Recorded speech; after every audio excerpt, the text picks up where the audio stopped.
Y vamos a ver a continuación, veamos algunos pasajes. Comencemos con Deuteronomio capítulo 4 para demostrar primero algunos textos del Antiguo Testamento. Deuteronomio 4, versículo 30, que hablan de los postreros días y siempre se refieren ¿a cuándo? A los últimos días de Israel. ¿Cuándo será el final de Israel? En el tiempo de la gran tribulación. Ahí Dios terminará con la nación de Israel. Dice Deuteronomio 4, versículo 30, cuando estuvieres en angustia y te alcanzaren todas estas cosas, si en los postreros días te volvieres a Jehová tu Dios y oyeres su voz, porque Dios es misericordioso, es Jehová tu Dios. Aquí está hablando Moisés del tiempo de la angustia, que lo confirma el profeta Jeremías, que serán los días cuando Israel sufrirá más que en cualquier otra época de toda su historia. Deuteronomio 31, versículo 29. Porque yo sé que después de mi muerte ciertamente os corromperán, se apartarán del camino que les he mandado y que les ha de venir, mas en los postreros días, por haber hecho mal ante los ojos de Jehová, enojándole con toda la obra de vuestras manos, habló Moisés a la congregación estas palabras, este cántico, hasta acabarlo. A los que les interese la frase postreros días, es la palabra hebrea acharit, yom, así como suena acharit con CH, yom con Y, a los que les interese profundizar en el hebreo. Veamos otro ejemplo en el Antiguo Testamento, en Jeremías capítulo 30, versículo 29. Jeremías 30, versículo 24, perdón. Jeremías 30, 24. No se calmará el ardor de la ira de Jehová hasta que haya hecho y cumplido los pensamientos de su corazón. En el fin de los días, entenderán esto. ¿A qué se refiere el Espíritu Santo hablándole a través de Jeremías al pueblo de Israel? Que hasta el final de los días ellos iban a entender por qué Dios se enojó con Israel, porque será al final de los días, en la tribulación, cuando Israel se convierta a Jesús el Mesías. Lo rechazaron, hicieron enojar a Dios, y ahorita Dios está divorciado de la nación de Israel. Isaías 50, versículo 1. Dios le dio carta de divorcio a Israel, pero Israel está pendiente, como en un juego de fútbol, en la banca. No están del todo deshechos por Dios. Están esperando a que venga la tribulación, Dios los meta al horno, que es lo que va a hacer la tribulación, y ahí ellos van a encontrar al Mesías. No todo Israel, porque no todos los que descienden de Abraham, de Isaac y de Jacob son judíos. Eso lo sabían, ¿verdad? Es judío el que desciende de Abraham, Isaac y Jacob, no étnicamente, sino espiritualmente. Gálatas capítulo 3 lo explica el apóstol Pablo. Porque nosotros, la iglesia, somos hijos de Abraham. Y el que es de la fe recibe las bendiciones de Abraham. ¿Por qué? Porque la semilla que Dios bendice en Abraham no fue a Ismael, fue a Isaac. Y de Isaac vino entonces Jacob. Jacob tuvo las 12 tribus, de las 12 tribus Judá, a David, Salomón, y ahí viene toda la semilla. ¿Y quién es la semilla? Jesucristo. Entonces tú, cuando recibes a Jesucristo, eres partícipe de las bendiciones, porque si la raíz es santa, dice Romanos capítulo 11, y la raíz es Abraham, Isaac y Jacob. Ellos son los patriarcas. Y si nosotros fuimos injertados en el olivo natural, que es Israel, somos partícipes de la savia del árbol. Qué profundo está esto y qué maravilloso, ¿verdad? Entonces, no todos los que se llaman judíos, por eso es ridículo que haya cristianos que se pongan la kipá, que quieran guardar el sábado y que quieran hacerse judíos cuando ya lo somos. ¿Y por qué? Porque la palabra judío viene de la palabra Judá, que significa alabanza. Y dice Cristo a la mujer samaritana en Juan capítulo 4, Dios es espíritu y los que le adoran en espíritu y en verdad es necesario que le adoren. Y cuando nosotros recibimos a Jesucristo, al Mesías, comenzamos a ser los verdaderos adoradores, porque lo adoramos en espíritu y en verdad. Y de ahí viene la palabra Judá, de alabanza. Somos los que alabamos a Dios con el corazón, pero con el espíritu también.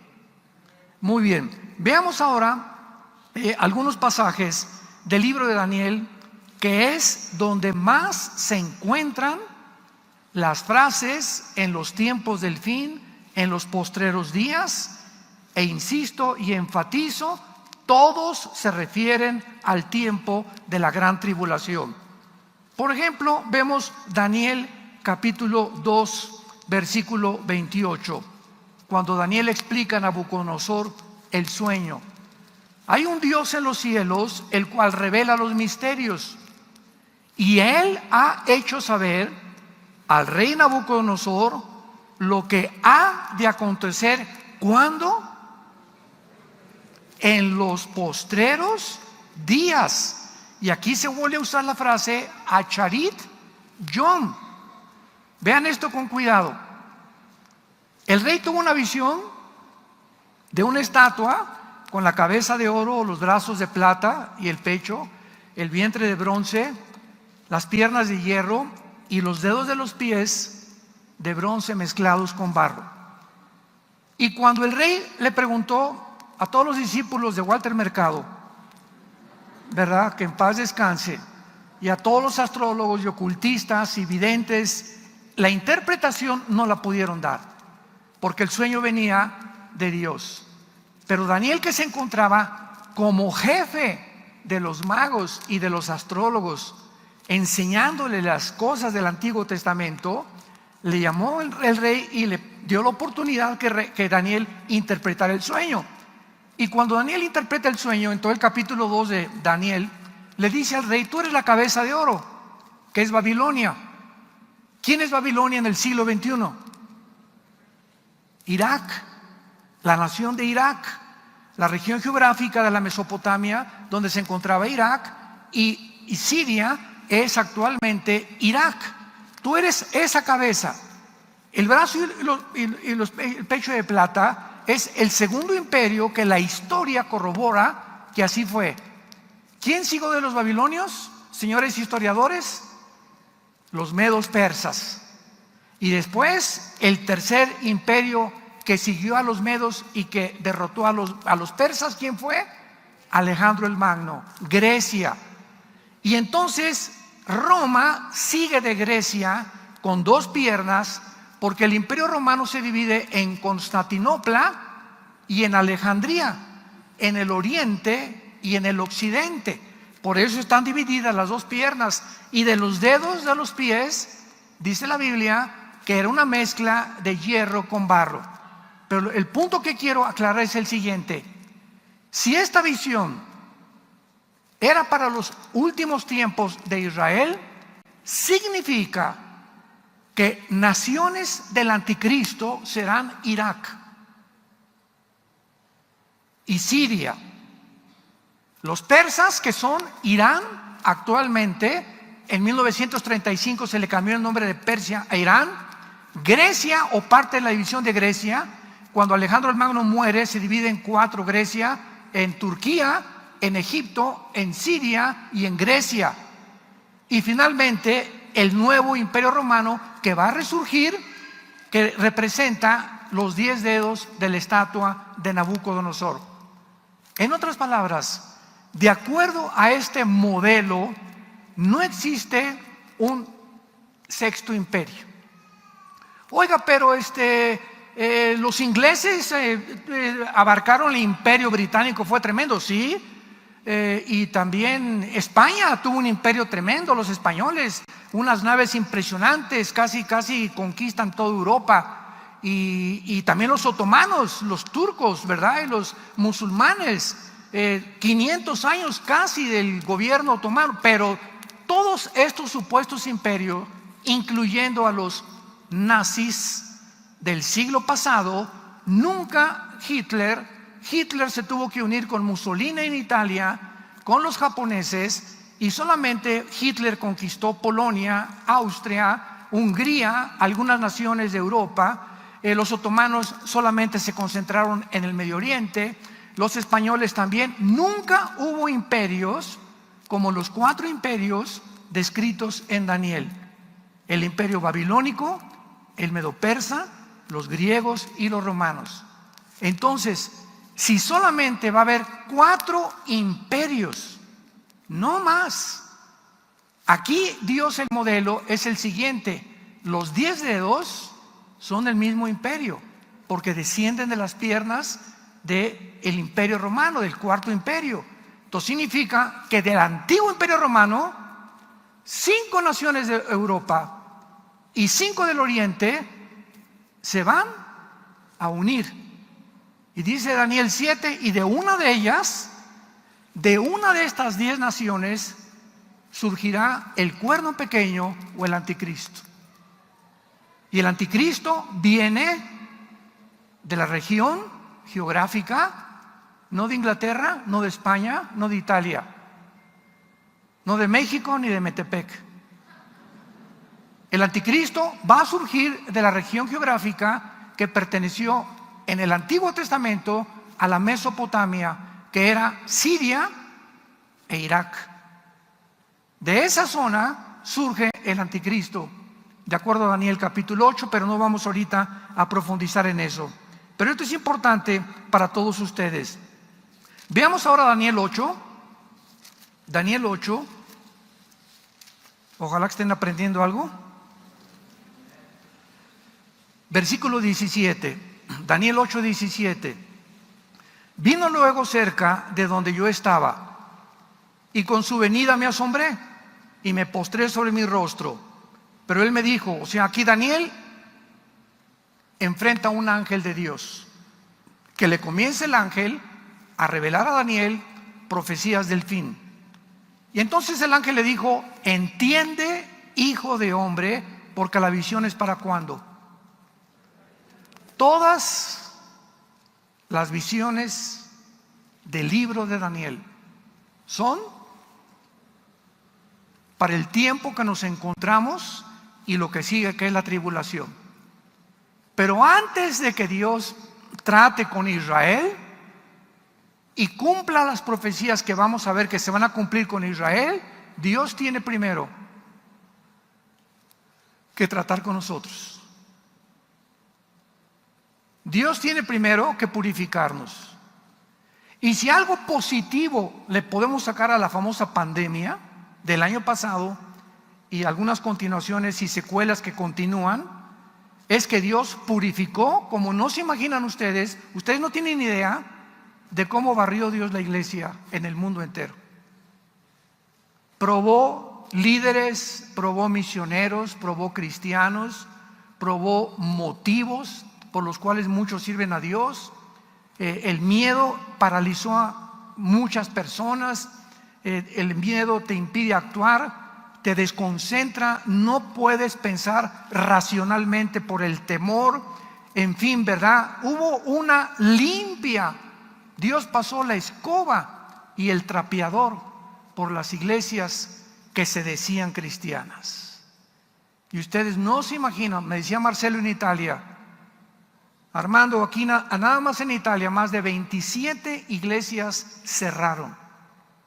Ya desaparecieron, ya no existen. De nosotros, la mitad que teníamos no regresó. Están comenzando a regresar poco a poquito. Pero todo esto no es más que una limpia de Dios para purificar a los que no son, que de una vez se sepa quiénes no son. Porque las iglesias estaban llenas de cristianos entre comillas, profesantes, que iban y regresaban el domingo, el lunes, martes y miércoles, volvían a ser Juan Camaney, volvían a ser el Charrascas y el Juan Charrasqueado. Llegaban el domingo y tenían cara de San Clodomiro, pero en sus casas nunca su vida fue cambiada, su matrimonio nunca fue estructurado, sus hijos nunca vieron el ejemplo de sus padres, y hay millones de jóvenes decepcionados de sus padres, de la hipocresía de sus padres. Estaba leyendo hoy en la mañana en una página de las que ya están saliendo sin censura, que hubo más suicidios en Europa y en Japón y en Estados Unidos que la cantidad de muertos por la pandemia. ¿De qué suicidios está usted hablando?, me preguntarás. Entre niños de 12 a 18 años.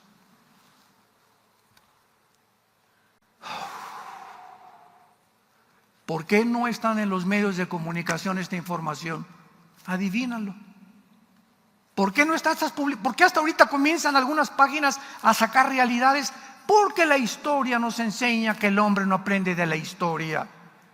Hasta que llegó Inglaterra a Berlín en la Segunda Guerra Mundial, con los canadienses, con los norteamericanos y con los rusos, porque Stalin se unió a Inglaterra y Estados Unidos contra los nazis, hasta que llegaron a Berlín, después de casi 5 años del 39 al 45, 6 años de Segunda Guerra Mundial, nadie se enteró lo que estaba haciendo, la maldad que se encontraba detrás de Hitler. Los experimentos genéticos que hicieron con millones de personas. Y cuando los alemanes, 85 millones de alemanes, abrieron los ojos y se dieron cuenta de lo que había pasado, dijeron: pero no puede ser. Si tenían caras de buenos, el país iba adelante, y se levantó la Volkswagen, inventaron el carro Porsche, sacó a los comunistas de Alemania Hitler, mandó construir casas, etcétera, etcétera. Era el frente. Siempre tienen algo que tener, una cortina de humo, para que el diablo trabaje a gusto. Y esa cortina de humo, ese frente que engaña a los millones de personas, porque así termina la Biblia, Apocalipsis 12, 8 al 10, el diablo que engaña al mundo entero. Si 85 millones de alemanes cultos, abogados, arquitectos, científicos, virólogos, epidemiólogos fueron engañados, personas cultas, personas estudiosas, o sea, no solamente es de los, como decía Cantinflas, de los iletrados, el engaño, las personas más cultas, reyes, etcétera, etcétera, son engañadas, y en esta última pandemia lo hemos comprobado.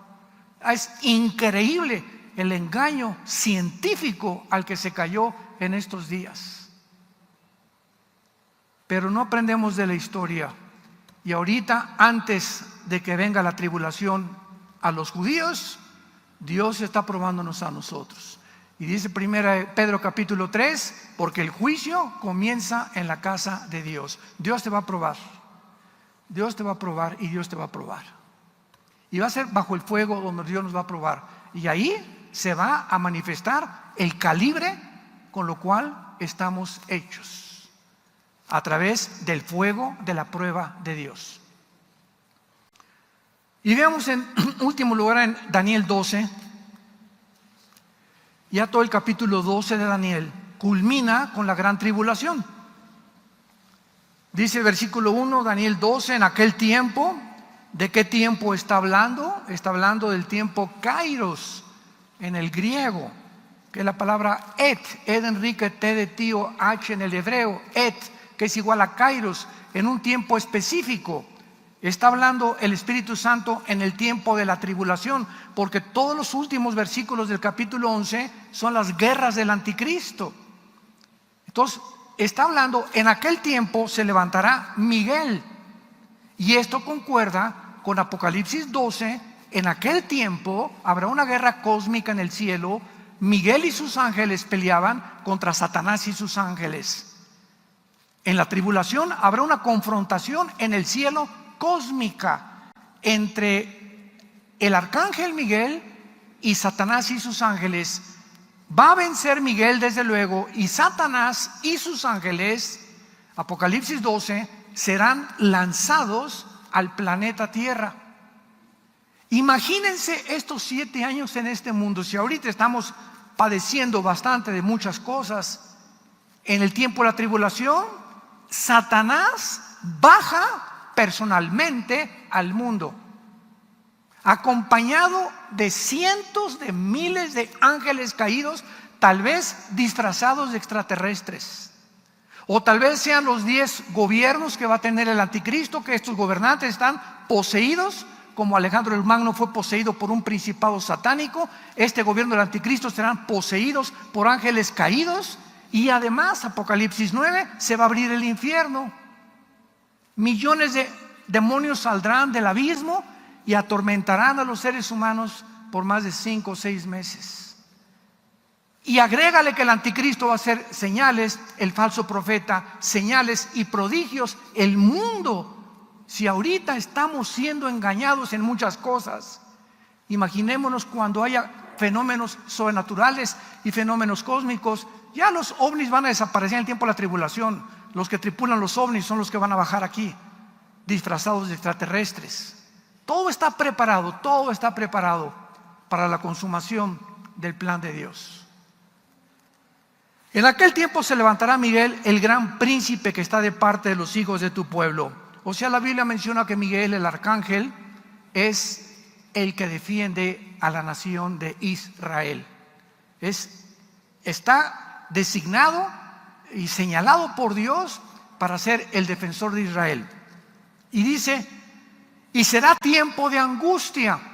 ¿Cómo sabemos que es la tribulación? A continuación dice estas palabras: cual nunca fue desde que hubo gente hasta entonces.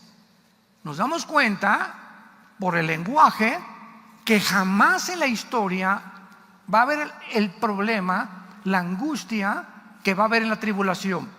Y Cristo en Mateo 24, 21 lo confirma, porque habrá tribulación como nunca jamás, ni la Primera Guerra Mundial, ni la Segunda Guerra Mundial, ni los genocidios de Hitler, ni de Stalin, ni de Mao, ni de Mao Zedong, ni de Lenin. Nada se va a comparar con los 7 años de la tribulación, donde gracias a Dios, si tú eres hijo e hija de Dios verdadero, es tiempo que le entregues tu vida a Jesucristo, porque se viene sobre el mundo como ustedes no se imaginan.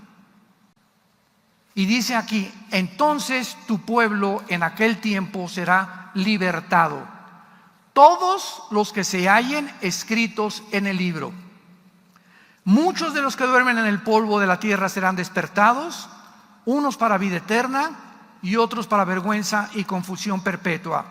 Noten el versículo 3, los entendidos,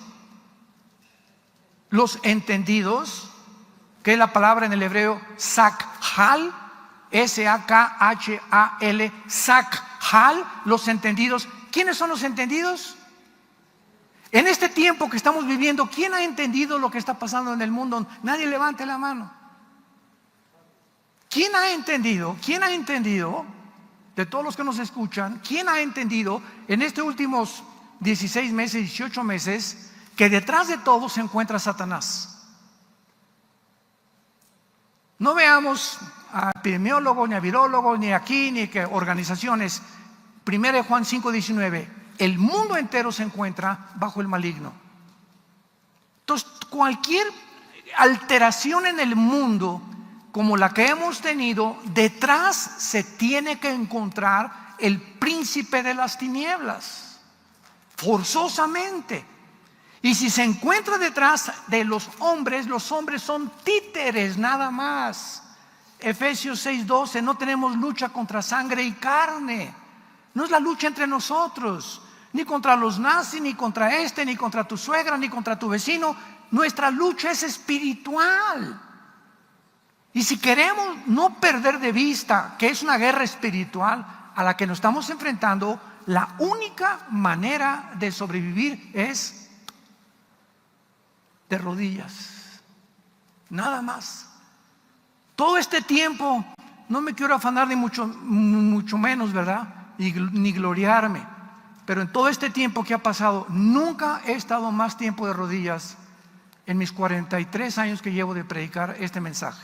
Este año cumplo 43 años de ministerio, 46 años de ser cristiano. En los 46 años que tengo de ser cristiano, los cumplo este año. Jamás me había movido el Espíritu Santo a orar tanto como en estos tiempos. Me levanto a las 3 de la mañana, me levanto a las 5 de la mañana, a las 11 de la mañana, después de la comida, a las 6 de la tarde, pero así siento que necesito estar con Él, con el Señor y con su palabra. Porque son los tiempos en que tenemos que entender. Dice uno de los salmos: gran entendimiento tienen los que aman y guardan tu palabra. ¿Quieres entender realmente y no quieres pasar desapercibido de todos los que van a venir como el diluvio y se los va a llevar a todos? Como dice en Mateo 24, ¿te acuerdas lo que dice? Como en los tiempos de Noé. ¿Y te acuerdas lo que dice? Y no entendieron. Siempre el entendimiento es la característica y la capacidad que el Espíritu Santo nos da cuando vivimos cerca de Él. Cuando este libro lo tienes en tu corazón, cuando día y noche meditas, lo lees, lo estudias, asistes a estudios bíblicos, lo guardas, lo memorizas, vas a entender qué está pasando. Y a los demás se los llevará la ola, como un tsunami, como en los tiempos de Noé. Los entendidos resplandecerán como el resplandor del firmamento, y los que enseñan la justicia a la multitud como las estrellas a perpetua eternidad.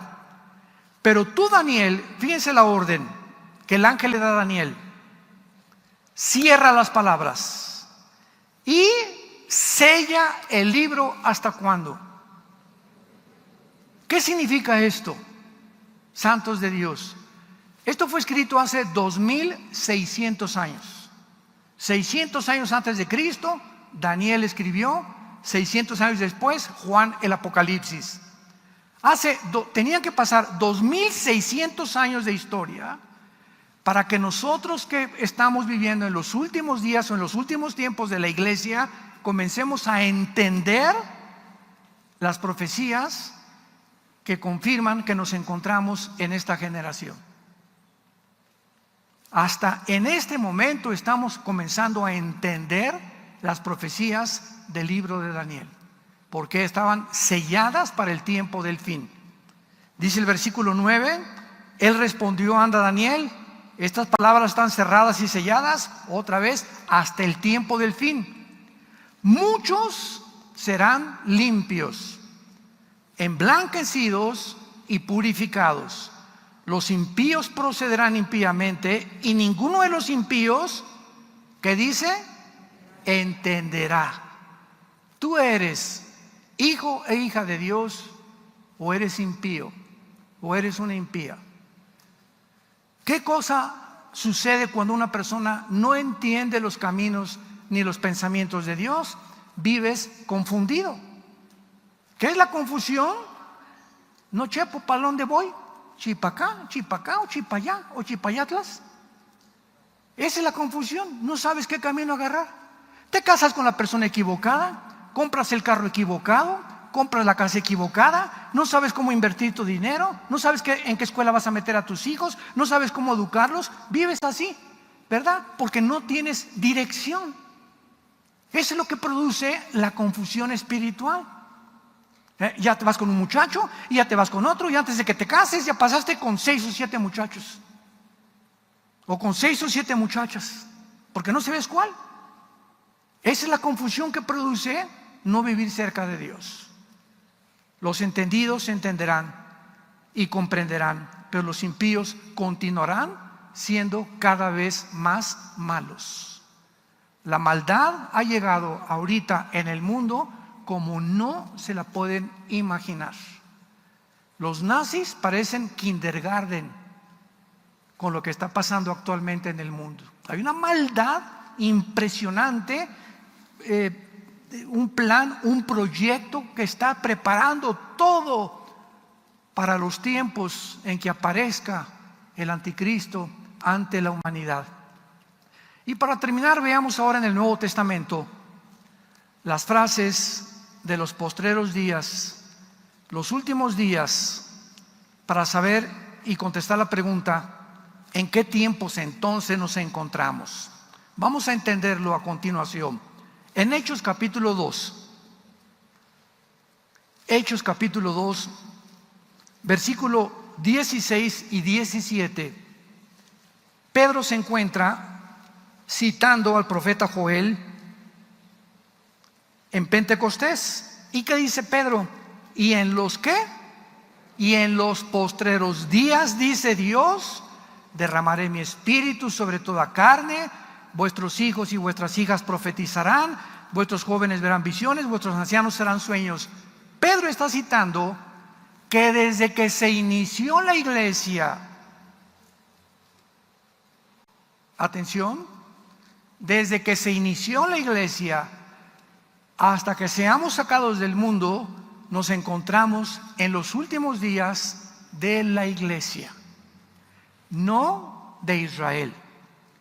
Los postreros días, lo vamos a confirmar más adelante, comenzaron desde que el Espíritu Santo vino en Pentecostés hace 2000 años. Nos encontramos en los últimos días o en los últimos tiempos de la iglesia. Vamos a confirmarlo. Vayamos a 1 de Juan capítulo 2, versículo 18. 1 de Juan 2, 18. Hijitos, ya es la última hora. Se tradujo el último tiempo. Y según ustedes han oído que el anticristo viene, así ahora han surgido muchos anticristos. Por esto conocemos que es, ¿qué cosa? Que nos encontramos, por esto sabemos, por la guerra tan impresionante contra el cristianismo, por lo que están haciendo y matando a los cristianos en el mundo entero, por la persecución que hay tan feroz en la China contra los cristianos y en otras partes, en naciones del norte de África, inclusive en Chiapas, en Oaxaca. No se imaginan ustedes, pero no lo publican.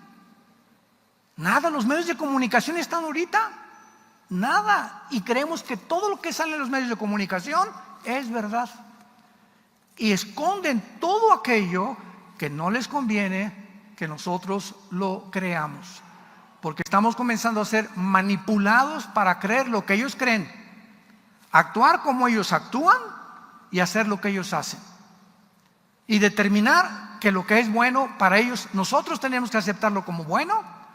Lo que ellos consideran científico, lo tenemos que aceptar como científico nosotros también, sin darle oportunidad a otros científicos, ni a otros historiadores, ni a otras personas de que puedan hablar, porque si hablan, lo censuran.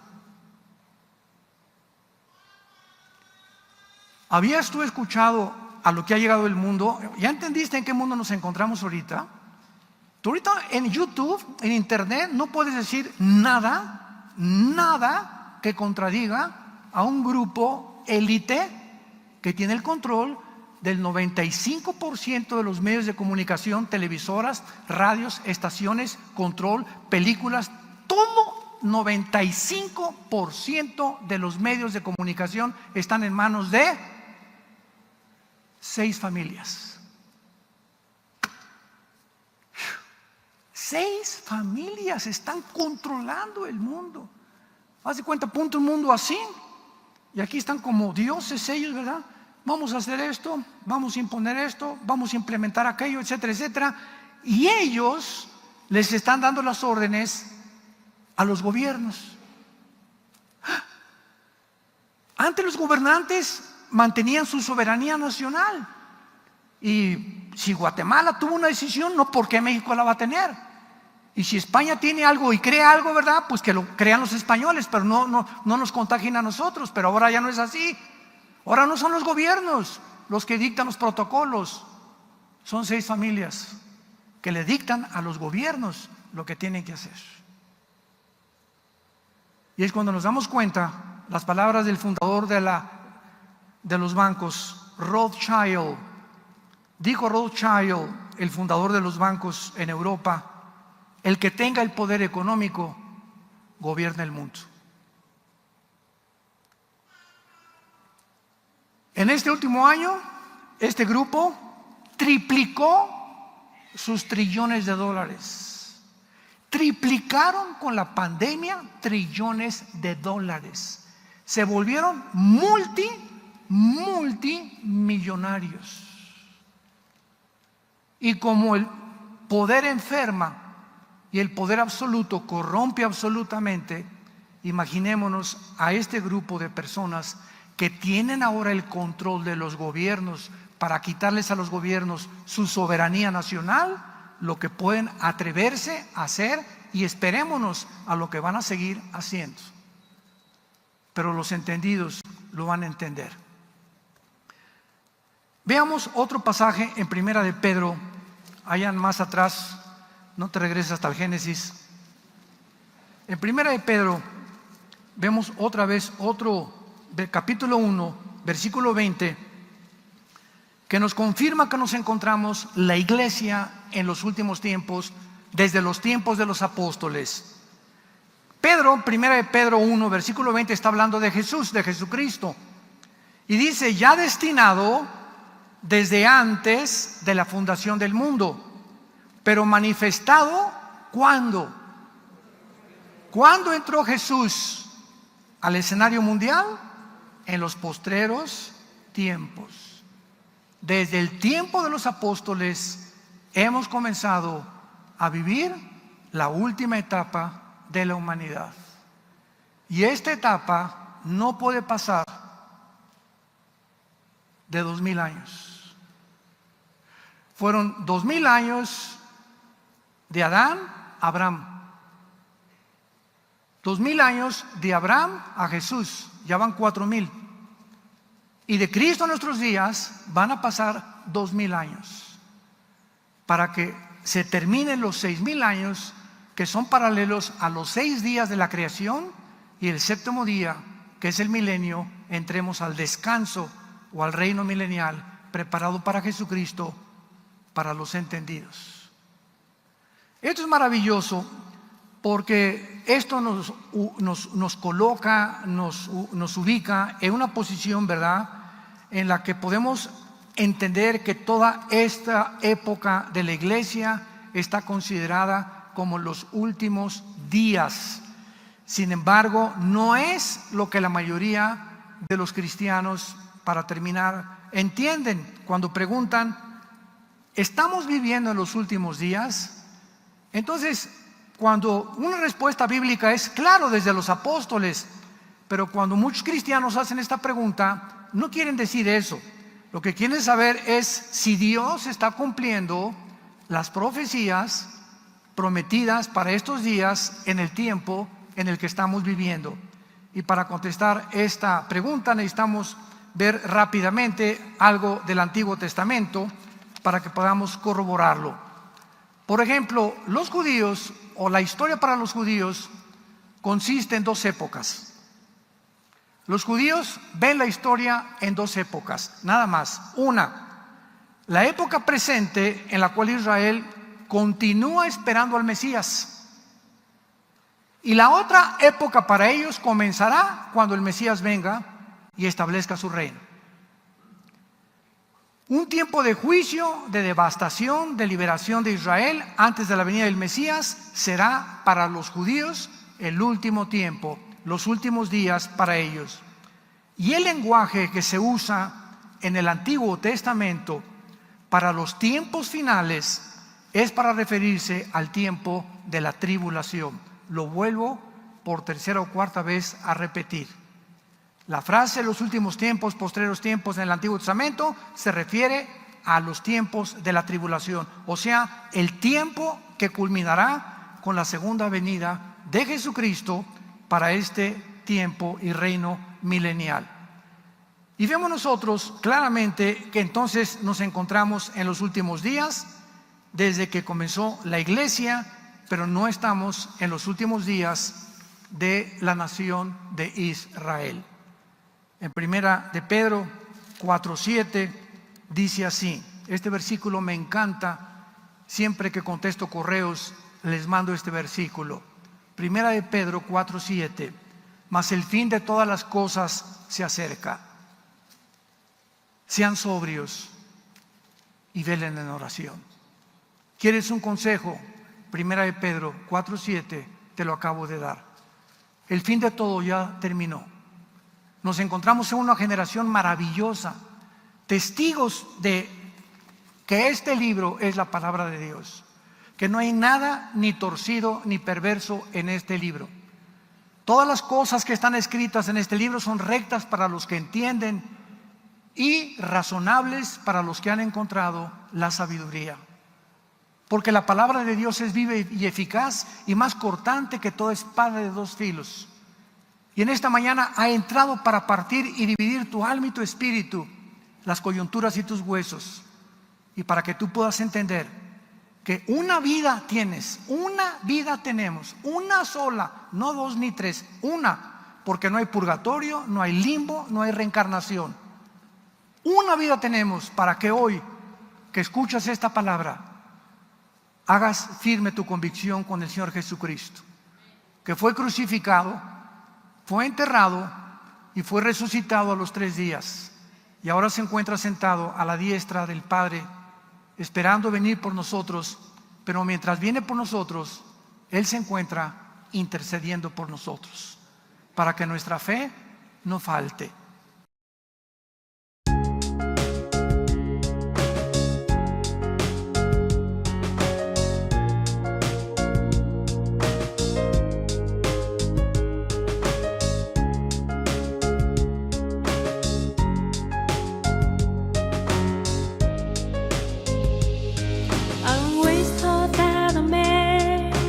Fall in love with, couldn't so be my best friend. I am glad that it's so it is. I am glad that it's so it is.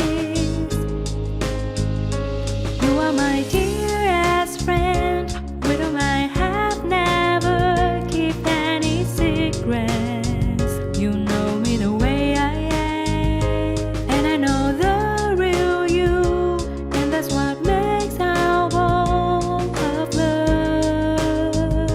so special.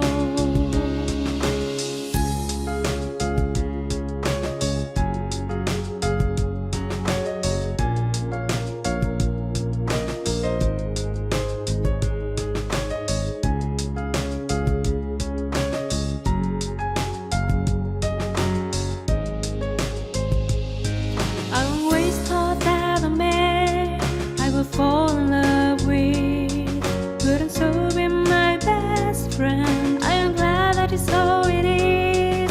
I am glad that it's so it is.